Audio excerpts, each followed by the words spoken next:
Hey guys, welcome back to How to Maximize. In today's video, we're gonna learn how to log out from YouTube account in your phone.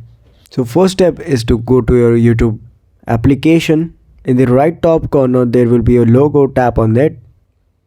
It will be showing your email ID with which you are using your YouTube account. Beside that, there will be an arrow. Tap on the arrow, and you will be getting many other profiles also if you have logged in with multiple account. And at the bottom there will be three options: add account, use YouTube, sign out. So we will be clicking on that, and voila, your account has been removed from YouTube application. So right now it is running with another account. Just by following this 2 to 3 simple steps, you can log out from your YouTube account.